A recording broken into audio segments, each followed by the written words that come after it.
Hi yogis, welcome back. Today we are exploring hip opening poses.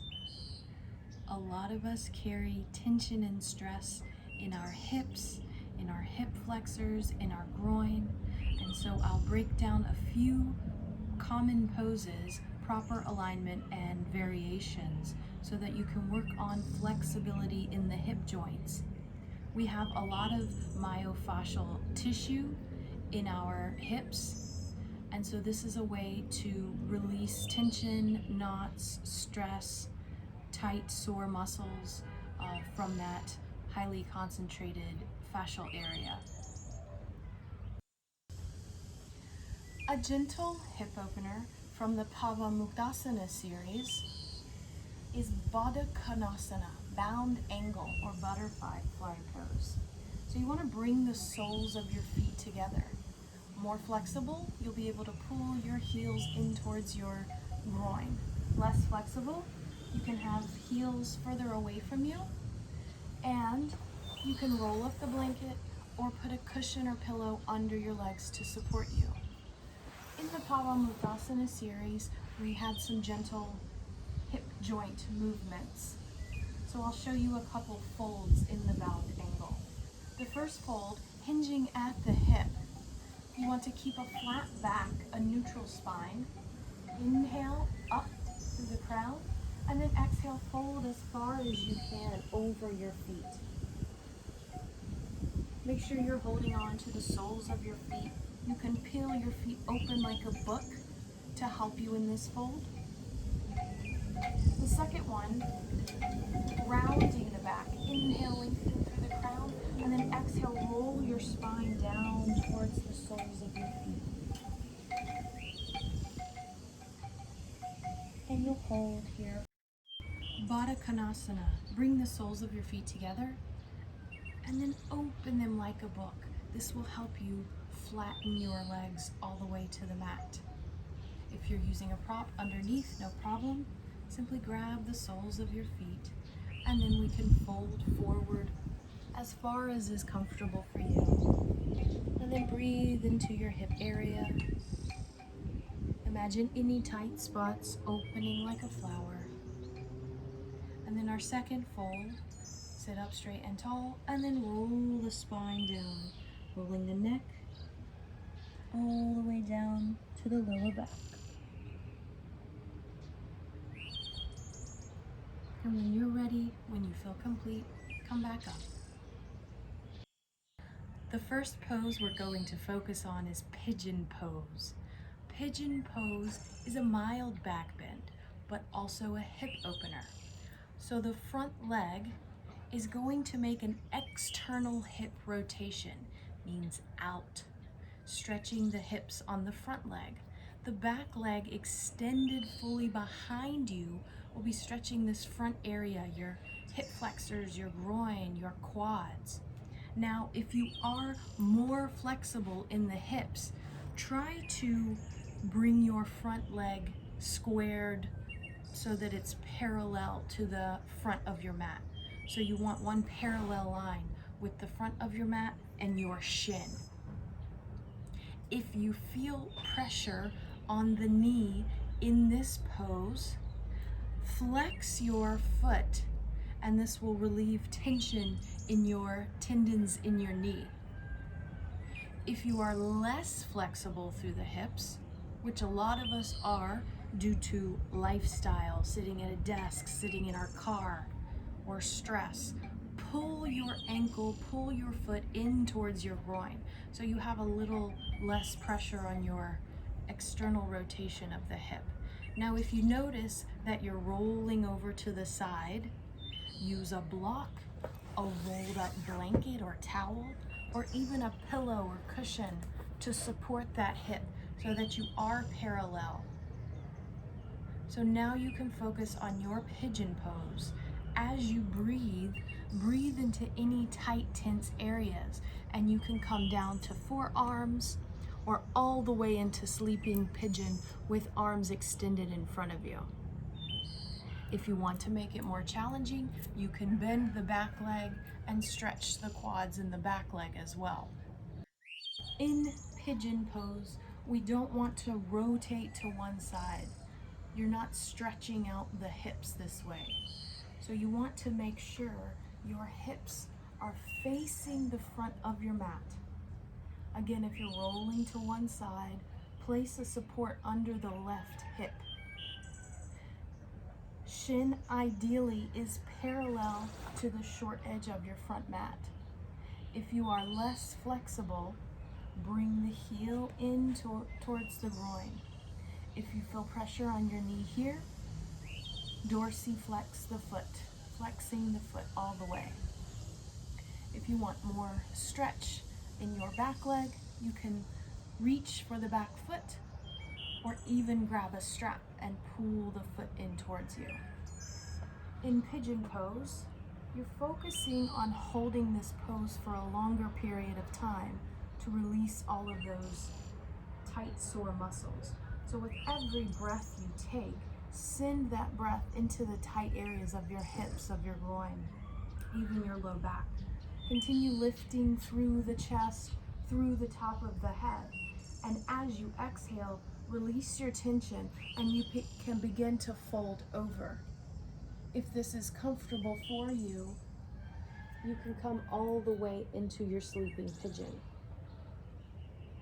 So you want to focus on continuously externally rotating your bent knee. So you're focusing on rolling your femur out and extending the back leg behind you. Next we have goddess pose. Goddess pose is a delicious standing hip opening pose. So one of the first things in goddess pose, goddess squat, is to make sure that your knees are not going over your ankles and not collapsing in. If it's pulling too much on your inner thighs, on your hips, rotate your toes slightly towards the center. Move them a little forward so that you have room enough in your hips. Wherever your toes point is where your knees are going to go. So you don't want to have your toes pointed out, but knees collapsing in, pulling on the tendons of the knee. So find that delicious sweet spot, that stance that's comfortable, challenging, but not painful, and then squat deep into your goddess. Hands can be cactus, arms bent 90 degrees, palms together to your heart center, or a variation of different arm movements. The other thing in goddess pose is we don't want what I call the cheerleader booty. So you want to lengthen the tailbone down, tuck your tailbone underneath, so you have more of a neutral pelvis. So you don't want to squat and keep sticking the booty out. Just sink your sit bones deeper into your goddess squat and hold your pose. Favorite hip openers is the pigeon pose we did before, simply laying on our backs, a supine pigeon. I like this one up against the wall. This way you have the wall's leverage to help you really stretch the hips. So place one foot against the wall. Make sure knee is bent at a 90-degree angle. Cross the other ankle over your knee. And now you can push against the wall to create leverage in your hip opener. If you want a deeper stretch, place your hand on the bent knee that's on top and push it away from you. Or thread your arms around your leg and pull your shin in towards you while also pushing the opposite knee away from you. Feel this delicious hip opener. If you want to engage the hamstrings, straighten the leg, sway side to side until you find where that sweet spot is, and then come to stillness and hold here in your supine pigeon.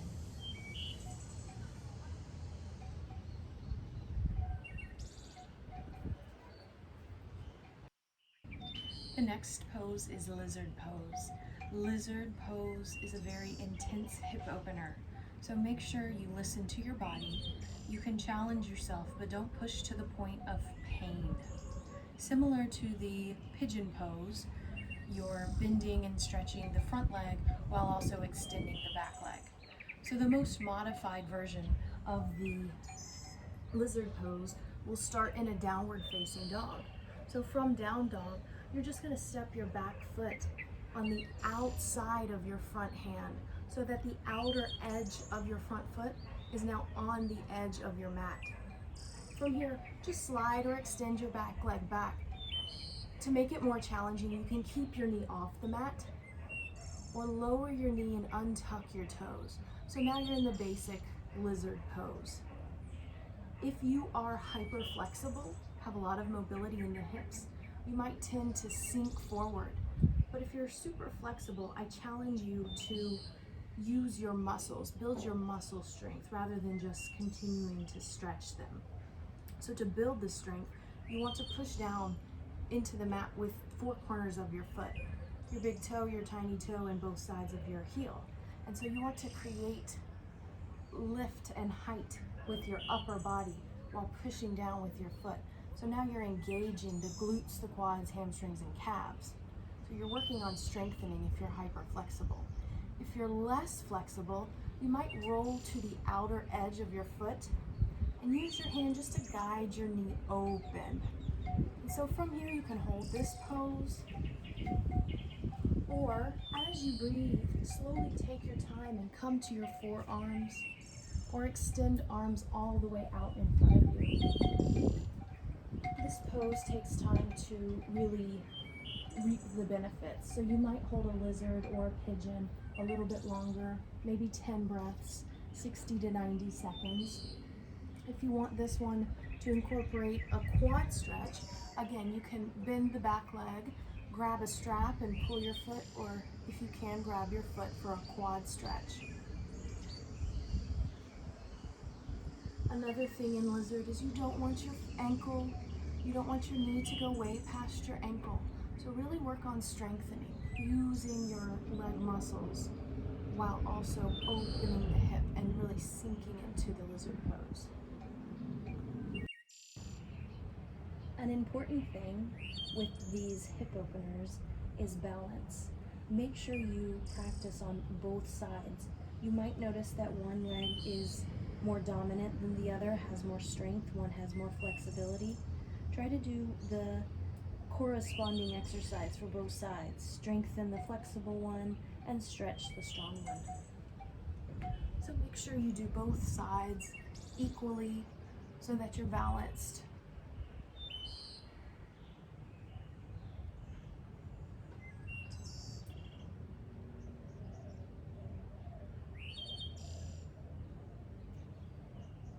When you're finished, tuck your back toes and you can step back to downward facing dog and pedal it out. Make some movement.